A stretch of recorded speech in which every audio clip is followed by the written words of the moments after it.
Hola a todos, soy Mónica Hacha, dietista, nutricionista y tecnóloga de los alimentos. Hoy os voy a hablar de una sustancia que se utiliza mucho como suplemento y vamos a ver cuáles son sus ventajas, sus inconvenientes. Se trata de la dextrosa.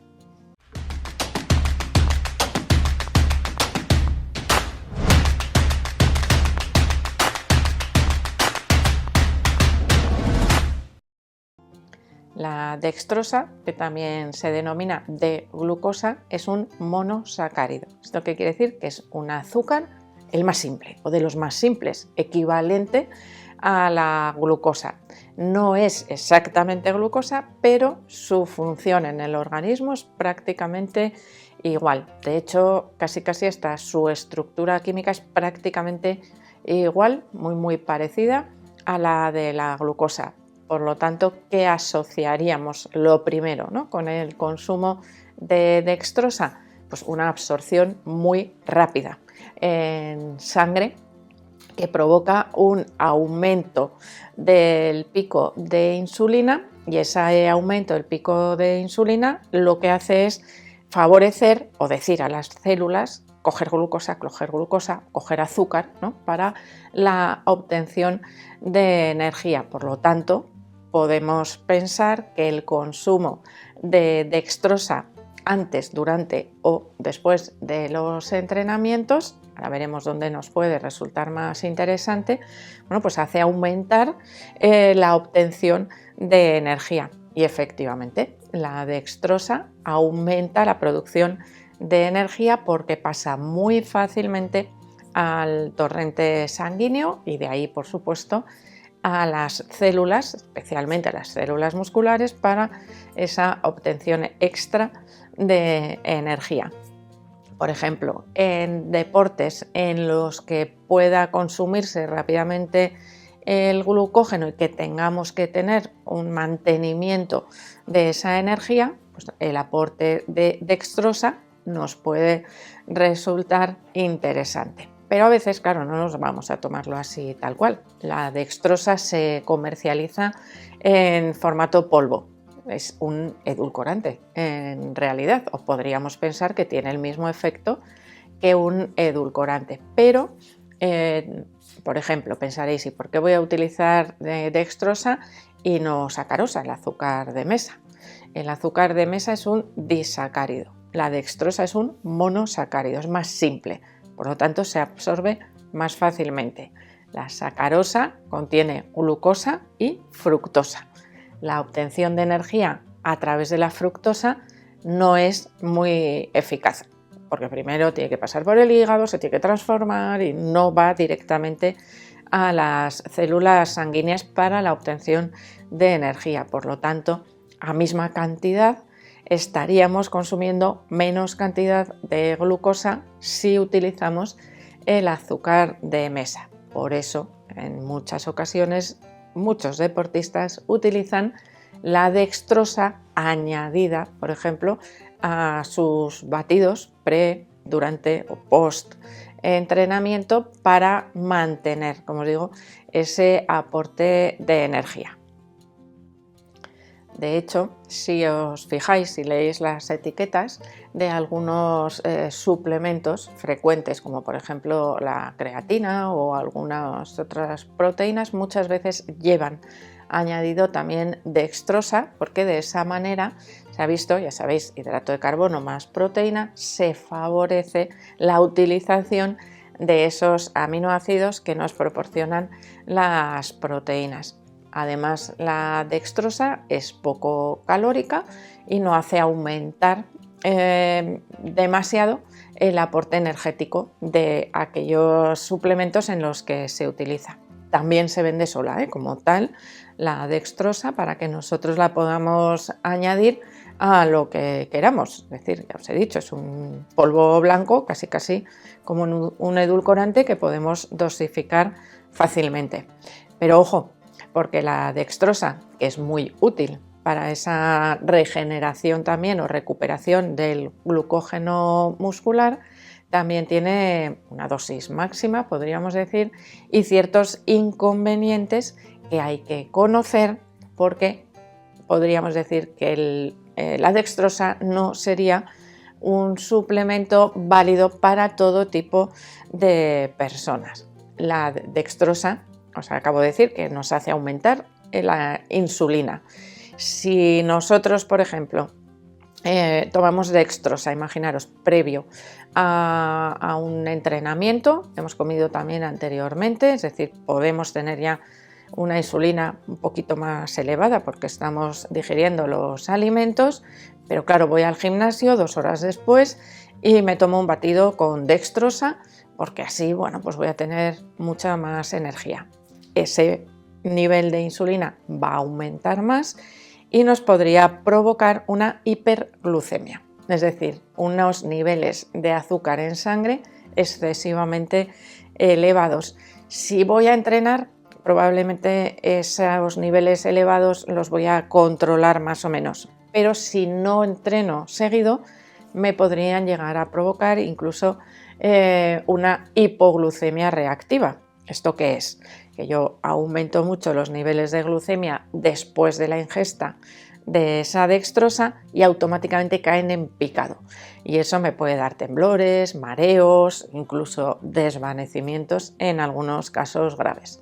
Por ejemplo, las personas con diabetes tipo 2 no deberían consumir la dextrosa porque les va a hacer aumentar enormemente esos niveles de glucosa en sangre, por lo tanto tendría un efecto contraproducente.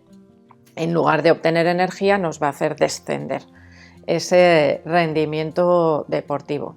Existe una cantidad máxima recomendada de dextrosa. Evidentemente, ya hemos visto que es una absorción rapidísima.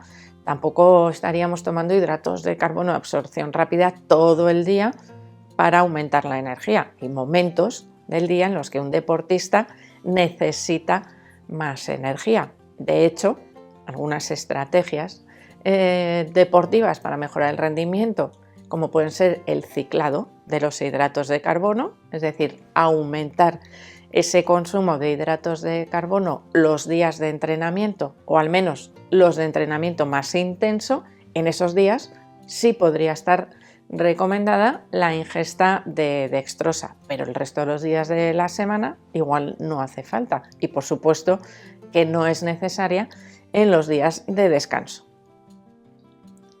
Una de las fuentes de las que se obtiene dextrosa es el maíz, es decir, la dextrosa es un azúcar que está presente de manera natural en algunos alimentos, principalmente, como os digo, en el maíz. Y es muy utilizada, por ejemplo, en diferentes tipos de deportes. Ahora vamos a ver un poquito a cada uno cómo nos puede beneficiar. En los deportes de resistencia, la dextrosa nos puede servir para mejorar ese aporte continuo de energía. Se puede utilizar añadida, por ejemplo, a la bebida de reposición que se vaya utilizando a lo largo de los entrenamientos, por ejemplo, o de las competiciones. Aquí es importante, como siempre, ya os digo, probar el efecto que produce en cada uno de nosotros. Que a veces, si ese efecto es demasiado brusco, demasiado rápido, puede hacer que no nos encontremos excesivamente bien cuando la ingerimos. Pero la dextrosa forma parte muchas veces también de la composición de esas bebidas de reposición comerciales. Así que ya sabéis, fijaros en las etiquetas. En deportes, por ejemplo, de fuerza, nos podría beneficiar en el post-entrenamiento. La combinación de hidratos de carbono con proteínas es, de sobra conocido que mejora la recuperación muscular. Por lo tanto, si tienes costumbre, por ejemplo, de introducir un batido de proteínas, pues porque pasa mucho tiempo desde que hago deporte hasta que después puedo comer algo. Bueno, pues en ese batido de proteínas, si añadimos también la dextrosa, se mejoraría esa utilización por parte del cuerpo, tanto de la dextrosa como de las proteínas. Es como si fuese un doble efecto. Mejoramos la reposición del glucógeno y mejoramos también esa utilización de los aminoácidos de las proteínas por parte de las fibras musculares. Es como si dijéramos que lo hacemos todo como más digerible y biodisponible. O sea, un efecto parecido. También se ha visto, que os he dicho antes, que suele venir combinada con la creatina, porque esa combinación favorece también la utilización de la creatina por parte del cuerpo. La creatina es una proteína que en parte nuestro cuerpo es capaz de sintetizar, también la podemos obtener de los alimentos, pero a veces no es cantidad suficiente para observar o para obtener esos beneficios a nivel de la masa muscular. Por eso se tiende, de hecho es uno de los principales suplementos de los que tienen eficacia probada, ¿no? Sería la creatina. Así que esa combinación, si vosotros sois compradores o utilizáis suplementos deportivos, veréis, si os fijáis en las etiquetas, que la dextrosa aparece en muchos de ellos. Así que si os planteáis utilizar la dextrosa como suplemento, tener en cuenta, uno, que aporta un sabor bastante dulce, que a veces, bueno, ese dulzor excesivo nos puede resultar a algunas personas también desagradable. Si se toma sola, hace aumentar mucho los niveles de insulina. Si se toma combinada, por ejemplo, con un suplemento de proteínas, mejora la absorción de esas proteínas y además reduce ligeramente el paso a sangre, es decir, es un poquito más moderado esa interacción que hay a veces entre diferentes nutrientes para que no haya unos picos tan altos, ¿no?, de insulina. Bueno, pues en este caso, si lo utilizamos combinado con otros nutrientes, podemos mejorar o reducir ligeramente ese pico de insulina. Y ojo a la respuesta de cada uno, porque tiene algunos efectos secundarios que no le pasan a todo el mundo, pero que podrían ocurrir, como por ejemplo esas hipoglucemias reactivas, es decir, posteriormente al pico alto vuelve a caer de golpe y nos da un bajón de energía que evidentemente va a afectar al rendimiento deportivo. Así que espero que os haya servido para conocer un poquito mejor la dextrina, para qué sirve y cómo hay que utilizarla. Así que espero que le deis al like del vídeo, no dejéis de suscribiros al canal y espero seguir viéndoos a todos en los próximos vídeos.